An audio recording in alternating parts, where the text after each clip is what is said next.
Oke, selamat pagi. Kita lanjut untuk pelajarannya ya, untuk pelajaran apa, beberapa hari kemarin. Jadi kita lanjut untuk proses pengeringan gas. Kayak saya ulangi lagi karena kemarin kayaknya putus-putus jaringannya. Jadi untuk proses pengeringan gas, kemarin kan kita sudah sempat untuk gas removal acid ya, untuk menghilangkan impurities. Kemudian di sini untuk pengeringan gas, selain ada impurities H2S dan CO2, di sini kan kita juga ada uap air yang tersisa. Di mana untuk gas bumi yang baru keluar dari sumur gas mengandung uap air yang cukup banyak atau jenuh. Kemudian, bila gas tersebut mengalami pendinginan, maka akan terjadi kondensasi membentuk gas bebas. Jadi kalau terkondensasi itu kayak kalau kalian lihat ada kristal-kristal, apa sih namanya, kristal-kristal kayak es gitu kan, kayak putih-putih itu. Kemudian jika terjadi air bebas itu akan berakibat pada berpotensi terbentuknya hidrat di sistem perpipaan. Kemudian yang kedua, bila suhu minus, maka akan terbentuk kristal es. Itu yang terjadi bila adanya air bebas. Kemudian apabila hidrat terbentuk dalam sistem perpipaan, maka laju alir dari gas akan menurun dan dalam kondisi yang ekstrim, hidrat tersebut akan membuntu aliran gas dalam perpipaan. Jadi kalau kayak kita lama-lama hidrat itu menumpuk, otomatis kan dia akan menutup pipa itu sehingga dia tidak akan ada aliran gas yang bisa lewat. Kemudian untuk pengertian hidrat sendiri, hidrat adalah suatu kristal yang terbentuk antara molekul-molekul air dengan molekul-molekul gas hidrokarbon ringan seperti metan, etan, dan butan di dalam gas bumi. Kemudian di samping itu adanya molekul-molekul hidrogen sulfida dan karbon dioksida di dalam gas bumi juga dapat membentuk hidrat. Jadi kalau hidrat itu ketika ada molekul air, kemudian dia bereaksi dengan metan, etan, atau gas-gas yang lainnya. Di sini adalah mekanisme pembentukan hidran. Jadi di sini kan ada aliran ini misalnya di dalam pipa. Itu ada gas mengalir dalam pipa, dia mengalami pendinginan sehingga terbentuk air bebas dan air tersebut ikut mengalir bersama gas. Jadi karena ada proses pendinginan, maka uap air itu akan menjadi air bebas. Kemudian jika suhu gas lebih rendah dari suhu pembentukan hidrat, maka molekul air tersebut bergabung dengan molekul hidrokarbon ringan sehingga terbentuk kristal hidrat. Jadi kalau dia biasanya kan kalau suhu gas itu kan memang cenderung lebih dingin ya, maka dia akan molekul airnya bergabung dengan hidrokarbon ringan sehingga dia akan membentuk kristal hidrat itu. Ini kristal-kristalnya. Kan karena dia tetap mengalir bersama dengan gas, otomatis hidrat tersebut kan juga akan mengalir. Dan akan tetapi apabila ada permukaan pipa yang tidak rata, maka kristal hidrat akan mengendap di tempat itu. Misalkan kan kalau pipa itu kan nggak semuanya pasti biasanya kan tetap akan ada ada sedikit benjolan kecil di dalam pipa itu kan ketika ada aliran gas otomatis kan ketika ada sesuatu yang menghambat otomatis kan hidrat tersebut akan mengendap seperti itu. Jika semakin dengan berjalannya waktu kan kalau kristal hidrat itu tetap ada, sedangkan gundukan di dalam pipa itu tidak dibersihkan atau tetap otomatis kan dia akan semakin ketika ada gas mengalir kemudian terbentuk kristal hidratnya akan mengendap pada kondisi tertentu dia akan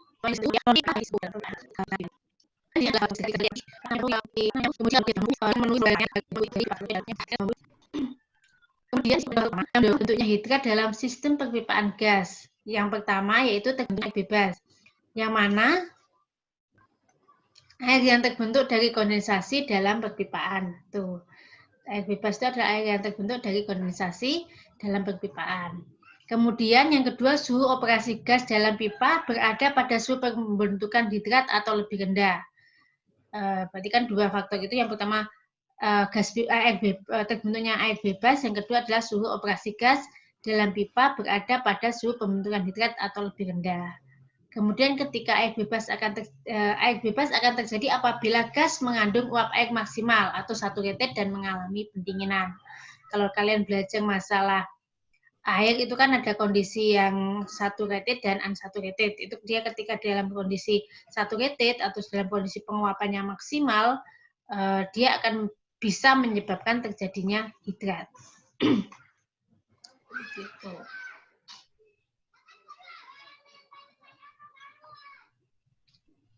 Kemudian untuk kandungan air dalam gas bumi,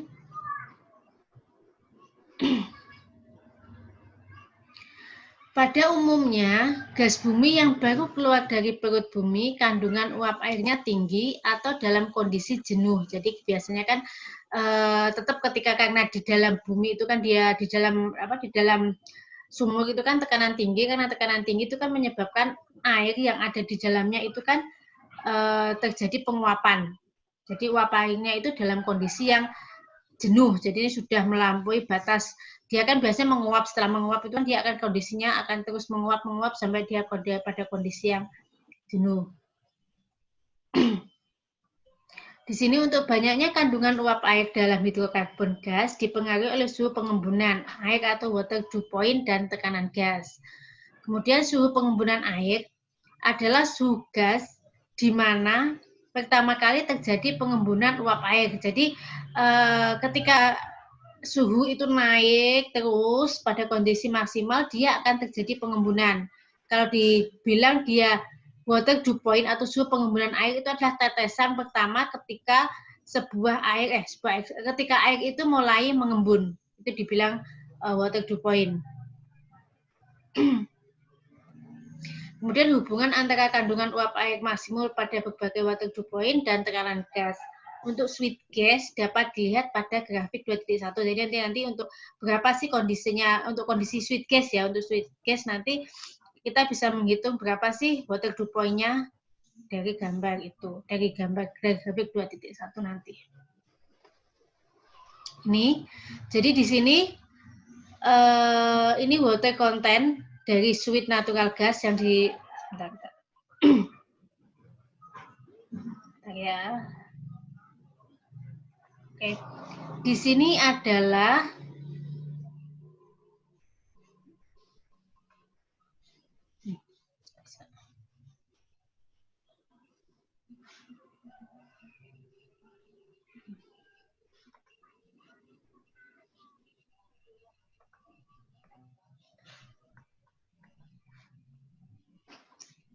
susah.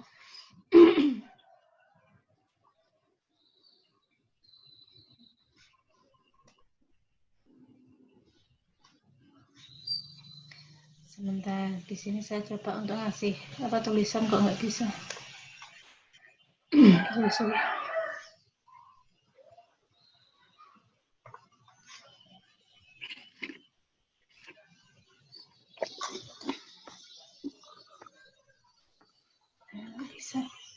Jadi yang sebelah saya jelasin nih, dari sebelah kiri ini kan water content of sweet natural gas. Jadi di sini ada water content-nya untuk natural gas, untuk sweet-nya, tapi untuk yang sweet ya bukan salts.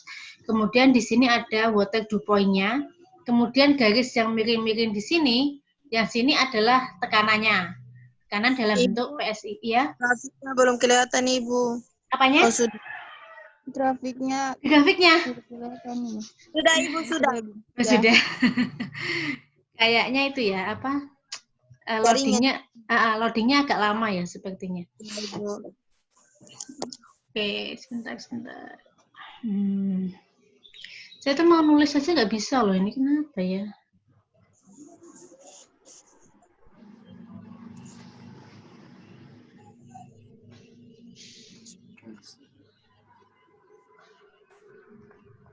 Nggak bisa, nggak tahu kenapa.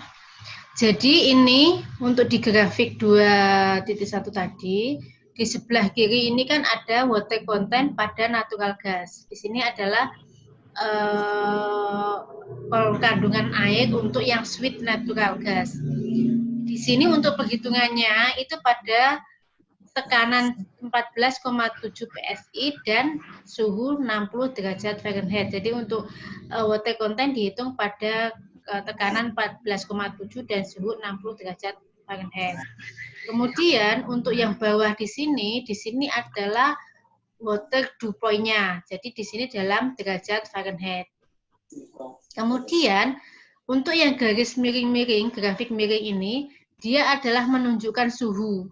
Tekanan. Tekanan dari 14,7 sampai dengan 10.000 PSI.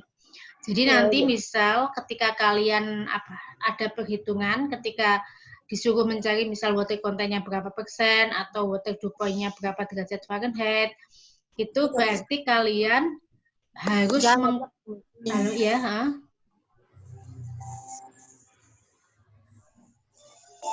berarti kalian harus mengkonvert kalau suhu ya dalam bentuk derajat Fahrenheit, kemudian kalau tekanan berarti dalam bentuk PSI. Kemudian untuk water content-nya di sini adalah pound mol per MMS CFD, ini satuannya.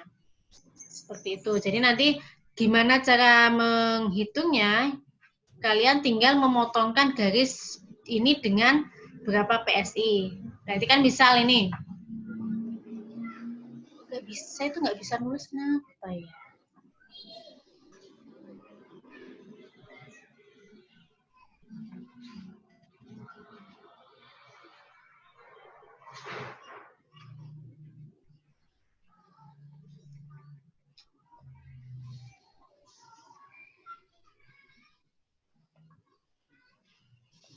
Nggak bisa, sebentar. Jadi misal kalian diketahui suhu 120. Iya, sebentar. Ini saya nggak bisa nulis kenapa ya, saya. Iya kan. Berapakah water content dari natural oxide gas dalam keadaan dingin pada suhu dan tekanan berikut? Ketika suhu 120. Jadi contohnya kan di sini ya, untuk suhu 120 tekanan 400 PSIA. Berarti di sini pada suhu berapa tadi? 120. Berarti 120 kan di bawah sini. Ditarik ke atas, ditarik ke atas sampai memotong yang tekanan 400 PSI di sini. Kemudian dia ditarik ke samping. Berarti di situ akan ketemu ke kiri. Water content of sweet natural gas dalam bentuk pound mol MMSCFD. Seperti itu caranya. Tinggal dipotongkan aja. Itu kalau kita disuruh mencari water content-nya. Misal kita disuruh mencari berapa sih water dew point-nya, berarti tinggal dari kiri ditarik ke kanan, memotong tekanan, kemudian ditarik ke bawah. Begitu juga untuk misalkan kalian suruh mencari tekanan dari kiri ke kanan, atas bawah ke atas, kemudian perpotongannya pada tekanan berapa. Seperti itu. Tadi 200 Ibu. Kenapa? Yang tadi dapatnya 200 Ibu. Nanti dapatnya 200. Oke. 200 pound nanti dipertimbangkan juga untuk skalanya ya. Skalanya ini juga sedikit juga berpengaruh. Jadi kalau 100 sampai 200 dia ada berapa titik, kemudian dibagi berapa. Bagaimana 100 dibagi berapa titik, ketemu setiap skalanya seperti itu. Oke, bisa ya. Maksudnya gimana Bu? Bisa diulangi Bu? Ini kan untuk misalkan 100 sampai 200, di sini kan ada berapa strip kan? 1, 2, 3, 4, 5, 6, 7, 8, 9, 10. Berarti kan satu titik ini kan berarti dia 20. Ketika dia ada di sini 20. Kan 10, sorry. Oh ya, naik 10. Naik 10 sampai berapa? Naik 0 di belakang. Oh ya, paham. Betul. Misalnya kalau 1 sampai 2 di sini ada berapa? 1, 2, 3, 4, 5, 6, 7, 10. Berarti kan 1,1 sampai dengan 2 ya kan? Ya, 1,9. Seperti itu. Ini sampai 200 kan? Oke. Kita lanjut ya. Seperti itu Iya, Ibu. Nanti di sini bisa dicoba-coba, jadi suhu 120, tekanan 40, sampai dengan tekanan 1000 PSIA, suhu 120, itu berapa?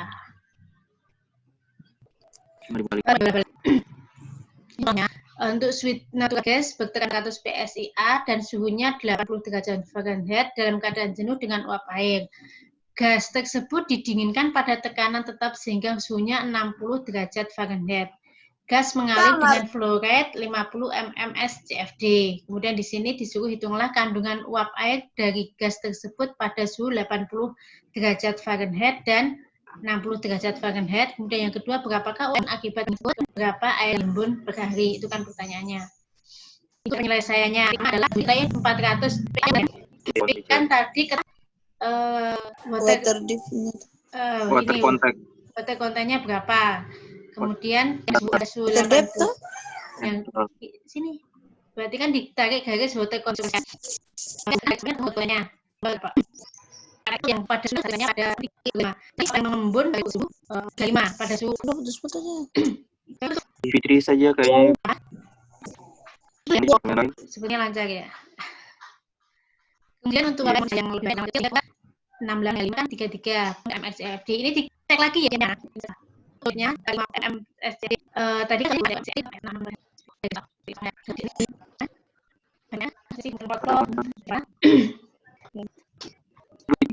ini kan dari sini nanti dicek berarti sama-sama 460 dan otomatis lah nanti akan lebih banyak. Jadi ini ini 68 ini. Nah, 35 yang bawah ya. Pada suhu 6 derajat 4 itu B2-nya 68 dikurangi 35 kan tinggal MMSCF. Untuk gas fluorid MSCFD akhirnya MMSCF tinggal 53 per D per hari. Jadi kan di sini kan nanti MMS-nya ini kan kalau dikalikan kan hilang kan MMCF sehingga 50 kali 33 tinggal pon per D atau pon per hari di sini.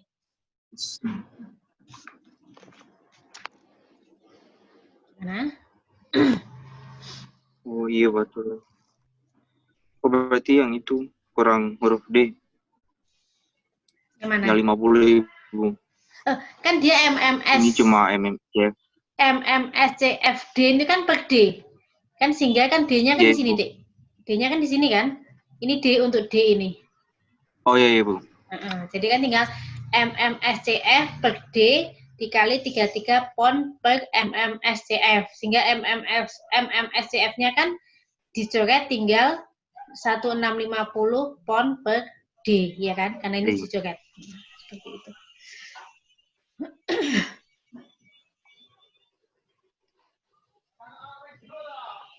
Oke, lanjut ya. Nah, nanti dicoba untuk tugas-tugasnya.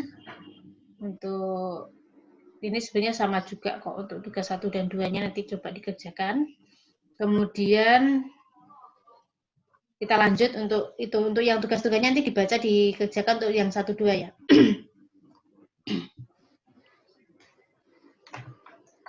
Oke, kita lanjut untuk yang faktor-faktor pembuatan hidrat.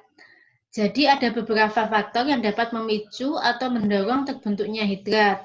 Itu ada 5, yaitu ada 6, yaitu terbentuknya air bebas atau free water dalam perpipaan. Itu yang pertama. Yang kedua, suhu gas berada pada suhu pembentukan hidrat atau lebih rendah.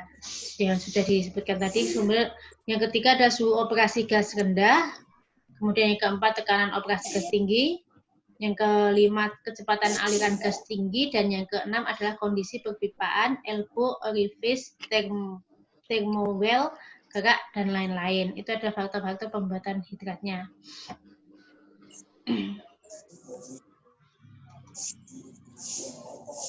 Kemudian kita akan hanya membahas beberapa. Yang pertama adalah terbentuk air bebas dalam sistem perpipaan.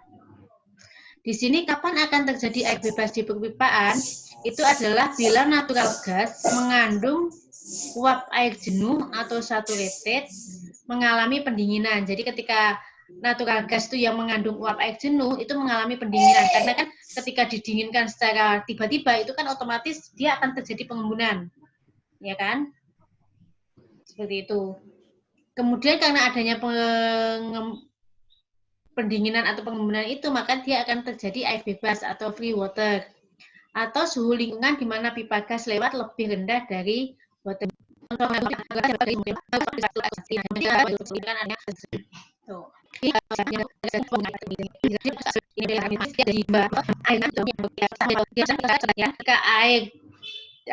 gas bumi keluar ketika dia naik ke atas itu kan otomatis dia sudah nggak dalam bentuk untuk yang dalam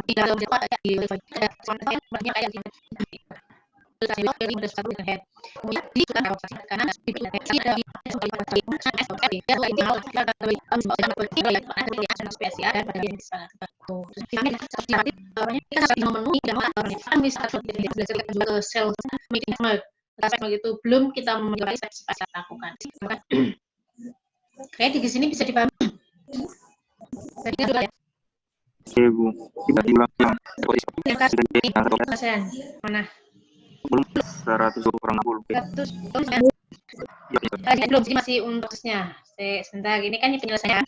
Kan tadinya kasih pada ini ada satu untuk grafik satu ya sudah tahu tadi ya kan. Kemudian satu kita tahu kondisinya ada PS suhu 100 kan adalah 60 per ya.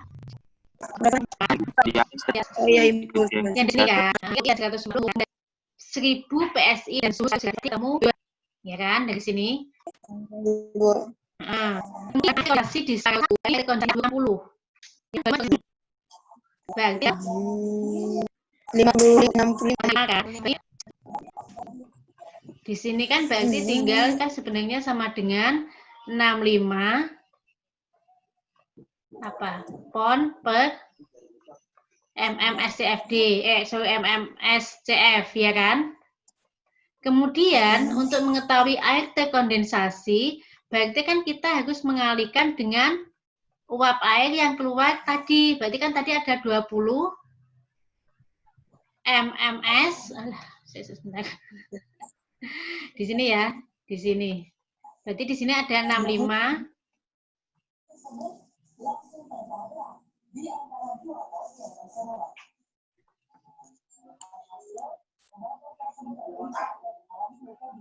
Pon per ya. Kemudian kan tadi di uap air yang keluarnya kan ada 20 mm SCF ya per D. Ya kan? Berarti kan ini tinggal mengalihkan 65 dikali 20 mm SC-nya kan hilang. Berarti tinggal 1300 pon per D. Itu untuk yang air terkondensasi di separator 1. Di sini bisa difahami sampai di sini? Bisa, Ibu. Oke. Ini kan untuk yang separator 1. Kemudian tadi pertanyaannya adalah untuk yang terkondensasi di separator 2. Di separator 2 di sini kan kita disuruh mencari berapa sih H2O yang hilang. Di sini untuk yang di separator 2 dia ada pada tekanan 400 PSIA dan suhu 84 derajat Fahrenheit untuk separator 2.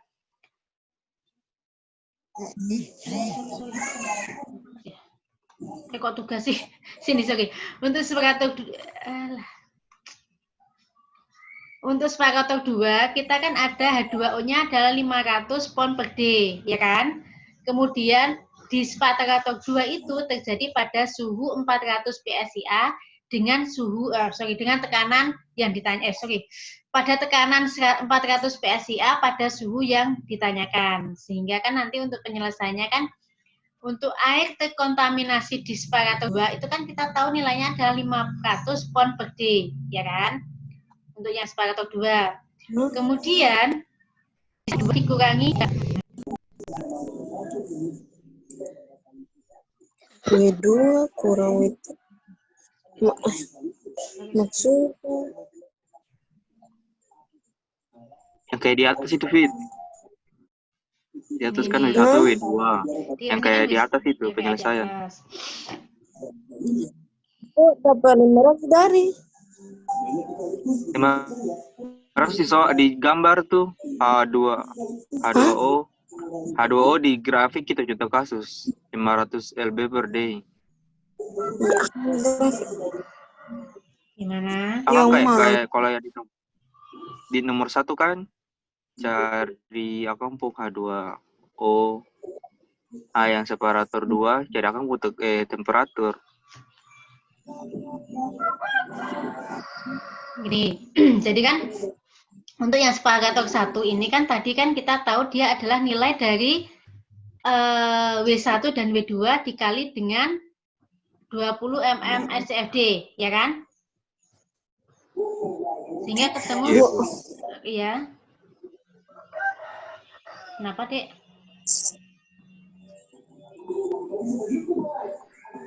Kemudian kan, sehingga dia ketemu 1.300 pound per day. Itu adalah air terkondensasi di separator 1.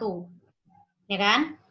Kemudian untuk yang air terkondensasi di separator 2 tadi sudah diketahui bahwa nilainya adalah 500 pound per day.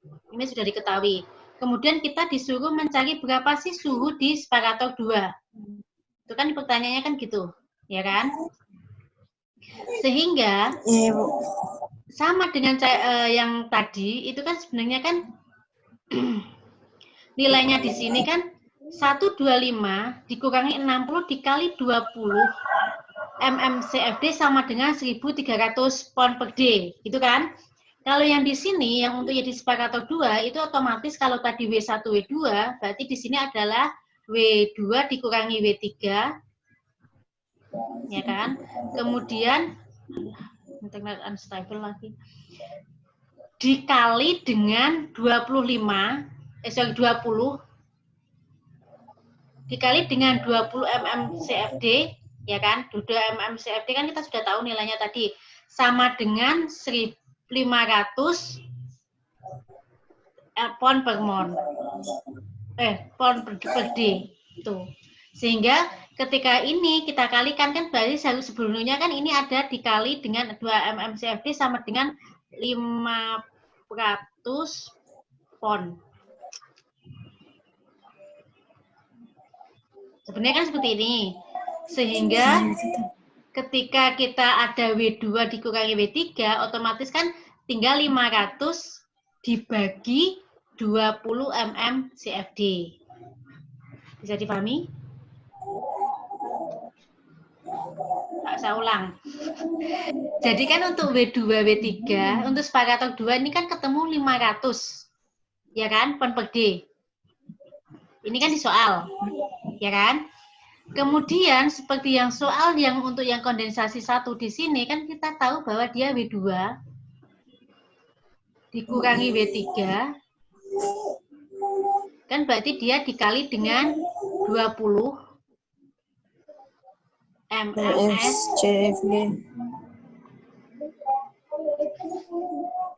per day ya di sini. Itu sama dengan 500 pound per day. Ya. 500, sorry. Oke, di sini bisa dipahami ya. Kemudian, ketika kita mencari W2 dikurangi W3, itu kan sama dengan 500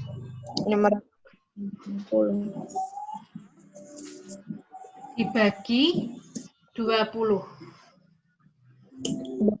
Ya kan? Ini berarti kan ketemu W2 sama dengan 25. Ya kan? 25 pound per mms karena D-nya kan sudah hilang. D-nya kan hilang dari sini. Kemudian W2 dikurangi W3 sama dengan 20 pound per mms CF, ya kan? Kemudian W2 berarti kan kita tahunya W3, W2-nya kan kita sudah tahu nilai W2-nya kan 60, ya kan? Berarti kan 60 W2 sama dengan 60 yang sudah kita tahu ini dikurangi 25.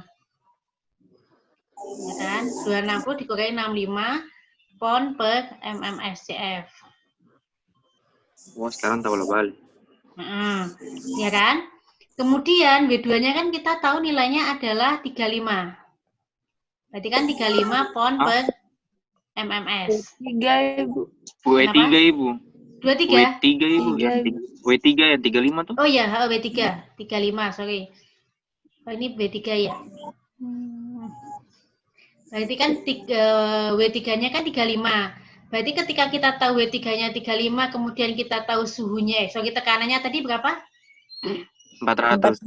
400. Berarti kan dari grafik kita nanti kita plot yang tekanannya di sini kan tadi kan tekanan di garis sini ya 400 dengan MMS-nya di sini nanti ketemu nilai di bawah sini adalah suhunya. T-nya ketemu 60 derajat Fahrenheit. Seperti itu. Bisa dipahami di sini? Bisa Ibu.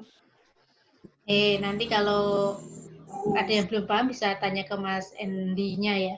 Kalau yang paham bisa menjelaskan ke temannya. Oke, bisa dipahami sampai di sini? Oke.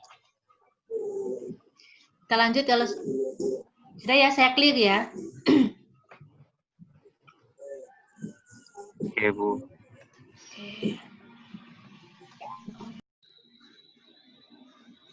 Untuk yang tadi sudah jelas, untuk langkah-langkahnya bisa dipahami ya. Untuk langkah-langkahnya bisa dipahami ya, Mas? Bisa Ibu.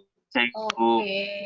Kemudian untuk lanjutnya, nanti untuk contoh soalnya tugasnya bisa dikerjakan dengan cara yang sama. Kalau tadi kan kita sudah tahu berapa H2O-nya ya. Kalau untuk yang di contoh soal ini adalah apa namanya? Kita tahu suhunya, suhu mencari berapa H2O-nya. Sama aja caranya. Kenapa? Air terkondensasi ini tidak ada satuannya, Ibu. Air terkondensasi harusnya L pound per D. Oh. Yang Oh, D. Ya, itu gas. sini ya. Kemudian untuk lanjut ya. Ada suhu itu Slide-nya ada slide-nya. Tak nyusah ya, tak stop save dulu, Pak LP.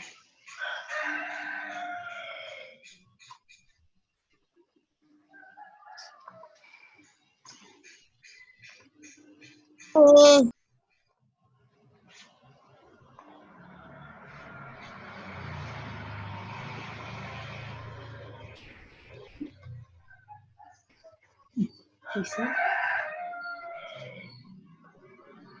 Sudah sekarang? Sudah Ibu. Oke, yang kedua yaitu suhu pembentukan hidrat. Adalah suhu gas pada tekanan tertentu mulai terjadi hidrat apabila ada free water. Kemudian di atas suhu itu tidak akan terjadi hidrat walaupun ada free water. Jadi kan di sini adalah dia adalah kondisi pada suhu dan tekanan tertentu. Bisa misalkan dia lagi, berarti dia sudah tidak terjadi hidrat lagi. Kemudian untuk metode penentuannya atau untuk metode yang dapat digunakan untuk memprediksi suhu pembentukannya itu ada 4, yaitu yang pertama adalah grafik method.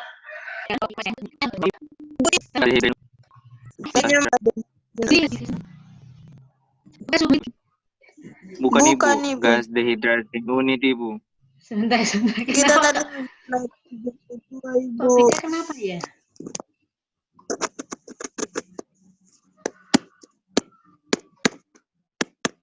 Sebentar sih ya, sebentar tak matikan. Mungkin ada slideshow kali.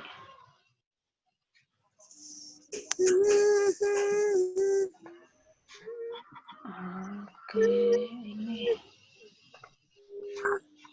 Sebentar ya.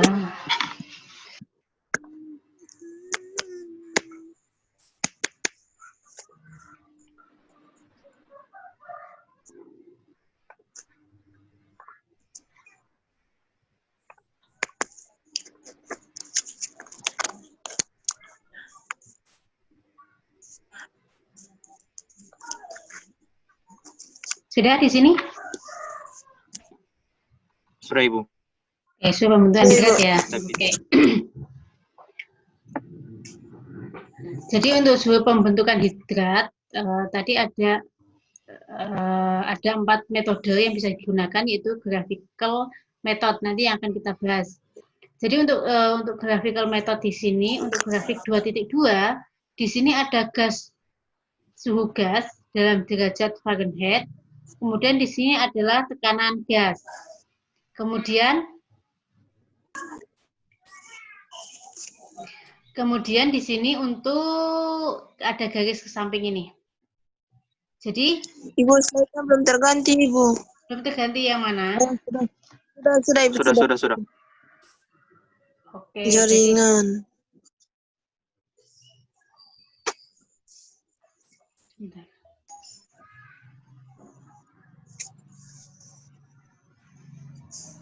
Bentar ya. Jadi di sini untuk gas tekanan nanti adalah untuk menentukan di sini ketika dia tekanannya adalah 800, otomatis dia harus ditarik ke titik sini, dipotongkan sehingga dia ketemu pada 60 derajat Fahrenheit. Jadi di sini garis kiri dan kanan ini adalah tekanan dalam bentuk PSI. Seperti itu untuk gas hidratnya, tinggal dipotongkan ke samping kemudian ke bawah kalau yang untuk grafik 2.2. Kemudian kita lanjut dulu supaya itu adalah untuk contoh pemakaian grafik gas bumi pada tekanan 800 PSI, suhu pembentukan hidrat adalah 60 derajat Fahrenheit.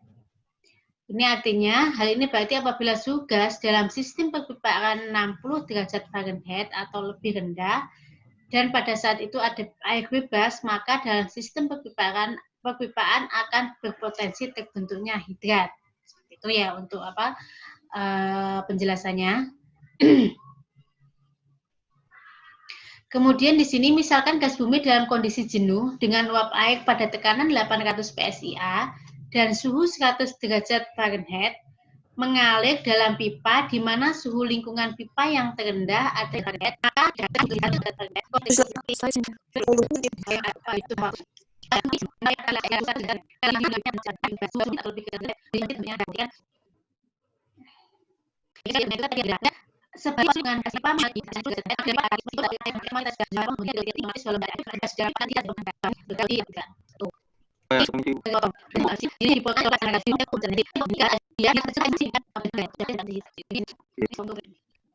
sudah ini membuat kita ada di waktu rendah dari suhu rendah. Sebenarnya itu ada kita mau methanol dan glikol. Ganti slide. Buatan Ibu. Oke, sudah Ibu. Ini adalah menginjeksi bahan kimia. Jadi banyaknya metanol atau glikol yang diinjeksi ke dalam pipa gas tergantung ada dua, yaitu banyaknya air bebas yang akan terbentuk di piping system. Jadi nanti semakin banyak air bebas yang akan terbentuk, berarti dia akan mempengaruhi semakin banyak juga metanol atau glikol yang akan diinjeksikan. Kemudian yang kedua, perbedaan suhu atau delta T antara suhu pembentukan hidrat yang bisa dibaca di grafik 2.2 dengan suhu lingkungan terendah yang akan dilewati oleh pipa. Ini perbedaan suhunya. Jadi berapa suhu terendahnya, kemudian berapa pembacaan dari grafik yang akan terbentuk hidrat. Itu juga akan mempengaruhi.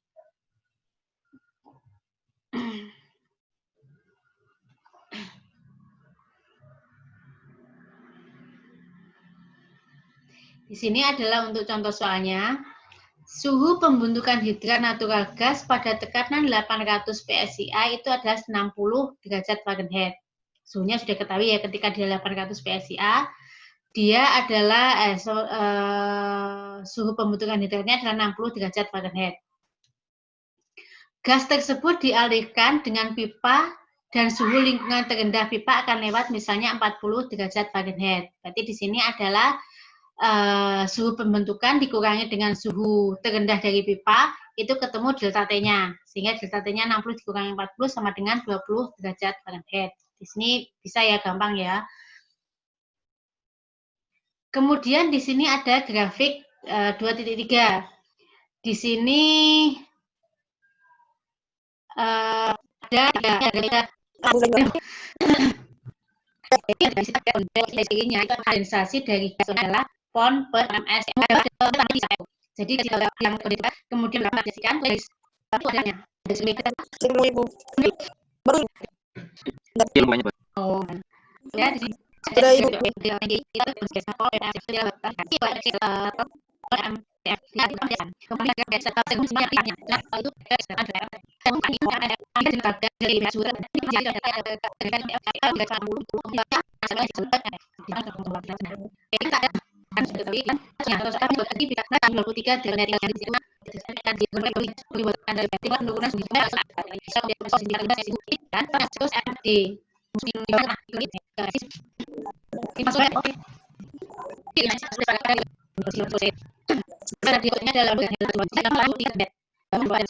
Tadi kita sudah kita bisa W1-nya kanannya sakit A digunakan Fahrenheit, maka bisa MS itu yang bedanya, tapi derajat Fahrenheit kan. Jadi itu berarti kamu digunakan pon SF. Yang biasanya orang itu aja. Jadi Ibu yang digambar itu 77 Ibu. Derajat Fahrenheit. sorry. Kalau 80 di sini Oh, Pak, nanti 80 derajat. 77 juga nggak apa-apa, 77, 80. Di situ kan 77, diganti 77 juga nggak apa-apa. 77, kemudian tekanan kan 1000 PSI kan. Nanti diganti 77 untuk derajat Fahrenheit-nya.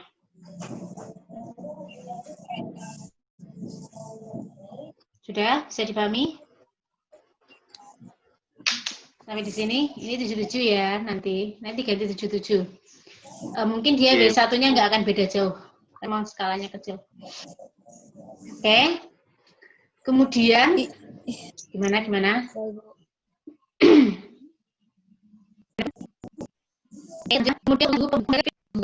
ini 1000 PSI dari T ini.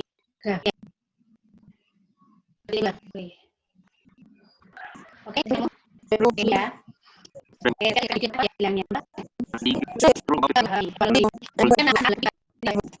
Ini kan berarti kan 62, ini kan 62, 64, 66, 68, 70 ya kan? Berarti kalau ketika dia dipotongkan ke sini ke bawah, di sini kan dia berarti sekitar bawah sini ya, berarti kan sekitar 63 sini ya, 63 di sini. Ya ibu. Oke, bisa dipahami ya? Bisa. Oke, saya next lagi.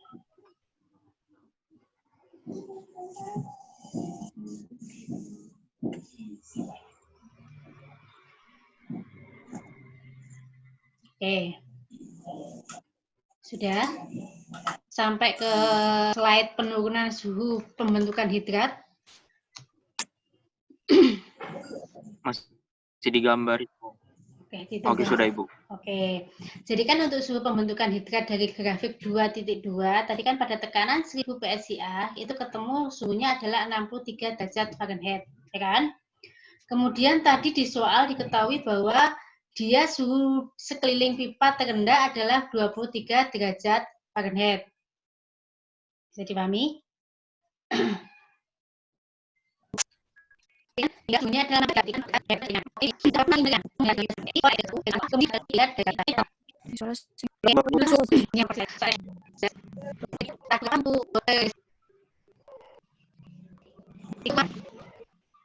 Iya ibu. berapa? Kan 31,6 40. Berarti kan ditarik garis sampai yang suhu 40. Suhu 40-nya di mana? 40-nya kan di sini. Di ujung. Ya kan? Di sini kemudian dia ditarik garis ke bawah. Sehingga di situ nanti akan ketahuan berapa dia methanol rate injection-nya. Methanol injection rate-nya di sini. Jadi 31,6 dipotongkan ke 40 yang miring-miring, kemudian ditarik garis ke bawah. Itu adalah berapa jumlah dari methanol injection rate-nya. Oke, bisa dipahami? Oke. Sebentar Ibu. Oke, gimana? Suhunya 40. Ini suhunya kan 6,6. 40 nih. 40 kan berarti kan dia ada di sini kan. Sini kan berarti kan garis ini yang 40 kan ini, ya kan? Kemudian 31,6 kan sekitar segini. Anggap aja nanti di skala sendiri ya 31,6, kemudian dia ditarik garis ke bawah. Seperti itu. Ini nanti ketemu metanol injection rate-nya. 6, sekian. Oh ya, dapat 6,6. Yes, gitu. Untuk pasnya sih biasanya tiap orang berbeda karena pembacaannya berbeda. Tapi walaupun beda nanti mesinnya kan nggak banyak juga nanti. Oke. Kemudian di sini adalah ketemu 66 gal per mm SCFD, ya kan? Karena 60 berarti dikali dengan 100 mm SCFD. Sehingga ketemu 0,45 GPM. Itu sebenarnya cuma konveksi aja sih. Kalian mengerjakan sampai 6,6 galon per mm SCFD juga nggak apa-apa. Ini cuma konveksi aja.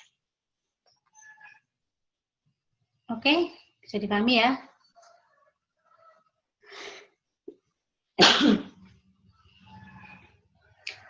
Kemudian ini latihan, bisa dicoba-coba. Sebenarnya sama juga. Suhunya di sini 90 derajat Fahrenheit. Kemudian gas filenya itu 1000 per 1 nomor 1 tadi ya. Ini kita cari metanol injection-nya bisa kita lihat. Jadi ya, ini